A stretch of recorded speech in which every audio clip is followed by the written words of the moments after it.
Bonsoir à tous et bienvenue. Vous suivez le journal du soir sur BBV4, les titres du 19h45. Prévention contre le coronavirus au Bénin, les mesures prises par les autorités ne sont pas respectées à la lettre par tous les citoyens. À Cotonou, la police traque et décourage toutes les personnes qui tentent d'outrepasser les règles établies. Un constat à suivre. C'est une pratique très souvent motivée par un souci esthétique. De nombreux parents utilisent des crèmes pour éclaircir la peau de leurs enfants, une coquetterie qui n'est pas sans conséquence sur la santé du nouveau-né. Et puis, accident vasculaire cérébral, les femmes enceintes ne sont pas épargnées. Cependant, des précautions existent pour prévenir le mal en état de grossesse, nous dira un spécialiste dans le 19h45.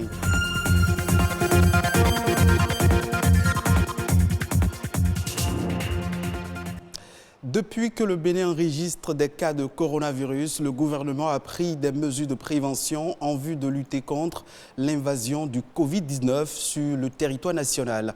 Non seulement un cordon sanitaire est installé, mais plusieurs décisions sont prises. Au nombre de celles-ci, la fermeture des lieux de jouissance est mieux. Plus aucun visage dans les rues sans masque de protection. À Cotonou, ces mesures ne sont pas respectées à la lettre par tous les citoyens. Vous le verrez dans l'élément que vous allez suivre. Une équipe de notre rédaction a surpris la patrouille de la police républicaine dans un quartier de Cotonou. Il est environ midi ici à Agla-Akplomé, quartier de la ville de Cotonou. Une seule explication à cette débandade, la présence des forces de l'ordre dans les rues. Une descente inopinée pour s'assurer du respect d'une des mesures de prévention du coronavirus, le port de masque rendu obligatoire depuis quelques jours pour freiner la propagation du Covid-19. Les hommes en uniforme sensibilisent et parfois n'hésitent pas à jouer de la matraque pour faire saisir le message aux récidivistes. Dans leur exercice, un fait qui attire l'attention, un cabaret ouvert, avec à l'intérieur un vendeur et quelques clients désireux de s'offrir du vin de palme. Ils sont mis dehors et le cabaret fermé. Je ne suis pas ici. Le petit qui est là, il dort dans la maison. Quand il ouvre, même il peut sortir pour hurler là, et les clients arrivent. Bon, comment il peut faire?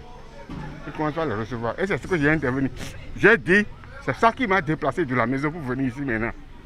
J'ai dit, quand tu te lèves là, ne reçois personne, ferme.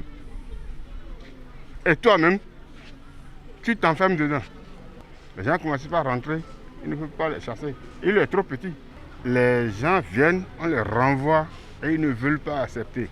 Et il n'y avait que 2 dedans. Je les sortais quand vous êtes venus. Un seul qui doit prendre la monnaie, voilà son argent dans ma main. Une explication à laquelle ne croient pas trop les forces de l'ordre.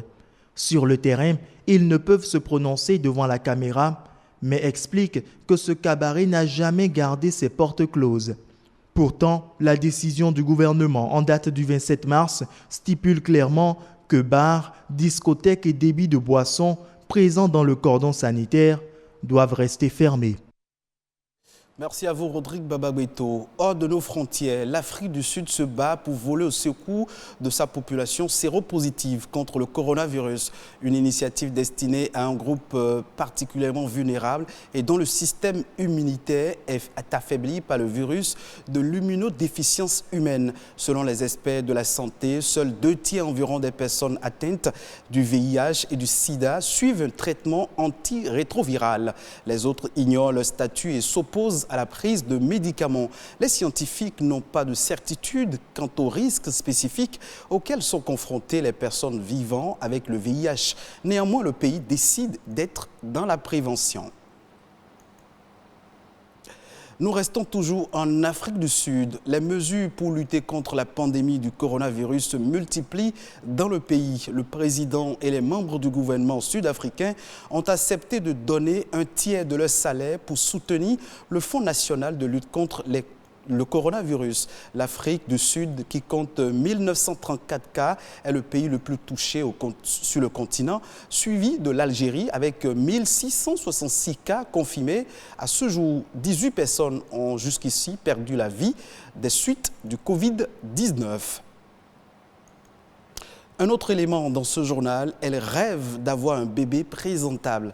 Souvent, même souvent même de teint clair. Ces femmes, mères de famille, qui appliquent des produits éclaircissants sur la peau de leur bébé pour éviter qu'il ne noircisse. Un phénomène qui, semble-t-il, n'est pas sans conséquence sur la peau des enfants. Et Léonore Lanouy, Boris Aina et Amitié Sabidi ont cherché à comprendre les précisions dans ce reportage. J'ai utilisé ça plusieurs fois parce que ça fait du bien aux enfants pour la peau, ça garde le teint, ça enlève les taches.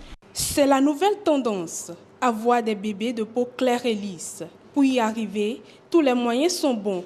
Certaines femmes nourrices font des compositions de pommades de tout genre. Je vends des pommades aux femmes. Elles font le mélange qu'elles passent à leur enfant. Beaucoup d'entre viennent ici pour qu'on puisse leur proposer des pommades pour leur bébé. Ça fait beaucoup de choses contre les imperfections. Ça hydrate la peau du bébé, ça garde le teint du bébé, ça n'éclaircit pas trop. Erreur. Le mélange de ces différents produits contiendrait des substances qui peuvent s'avérer nocives pour la santé du bébé. Le bébé qui naît tout rosé donc, va commencer à apparaître au bout de la première semaine de vie, va commencer à prendre des traces de pigments, il va commencer à noircir, si je veux utiliser ce terme-là.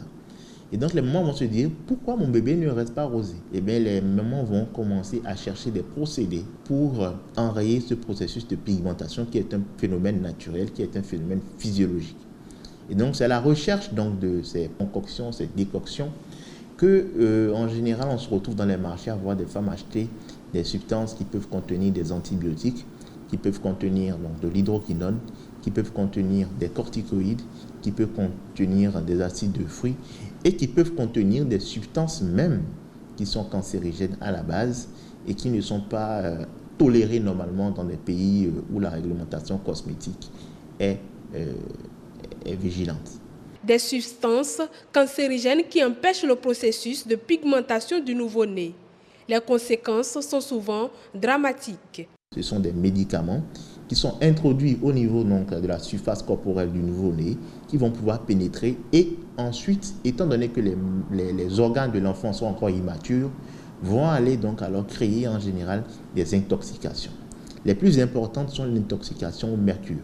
Et puis, vous avez également des intoxications qui peuvent entraîner des insuffisances surrénaliennes ou des insuffisances rénales chez le nouveau-né. Et alors là, dès que l'enfant va passer le cap de 9 mois, où il n'aura plus les anticorps maternels, vous allez voir donc la prédominance d'infections de toutes sortes, des infections virales, des herpès, des infections bactériennes, d'accord, des infections au staphylocoque, des infections parasitaires, les infections mycosiques, les champignons. Avoir un bébé physiquement présentable est sans doute le rêve de toute femme gestante. Cependant, appliquer des pommades sur la base des combinaisons sans orientation d'un spécialiste constitue un éventuel danger que doivent éviter les mamans. C'est un trouble vasculaire cérébral qui touche les vaisseaux sanguins qui conduisent le sang au cerveau.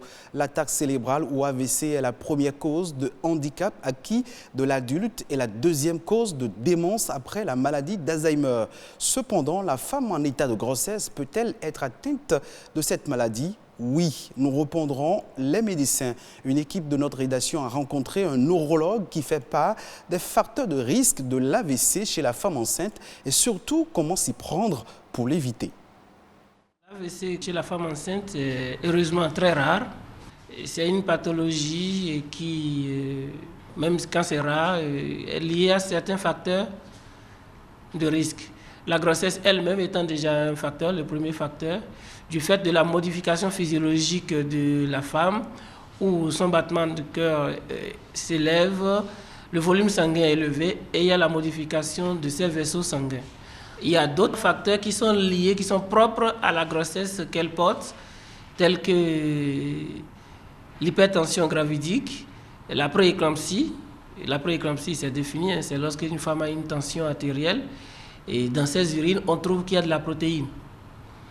Et puis, il y a l'éclampsie, et qui est une complication de la prééclampsie, une femme qui a une tension, où on trouve les urines, et qui fait les crises épileptiques. Par exemple, lorsque vous avez une éclampsie, ce n'est pas l'AVC qui serait la cause du décès fœtal, ce serait plutôt l'éclampsie. Et d'ailleurs, dans la prise en charge, lorsque l'AVC vient, il faut maintenir la tension normale pour éviter que le bébé soit hypoperfusé. L'AVC n'est pas une fatalité pour la femme enceinte. Et lorsqu'une femme enceinte a les facteurs de risque que je viens de citer avant de tomber enceinte, ou lorsqu'elle est enceinte, elle a une prééclampsie, une HTA gravidique ou une éclampsie, qu'elle se fasse bien suivre par son obstétricien pour éviter cette complication qui est l'AVC, qui est très grave lorsqu'elle survient. C'est la fin de cette session d'information. Au plaisir de vous revoir très prochainement. Bonne soirée à chacun et à tous.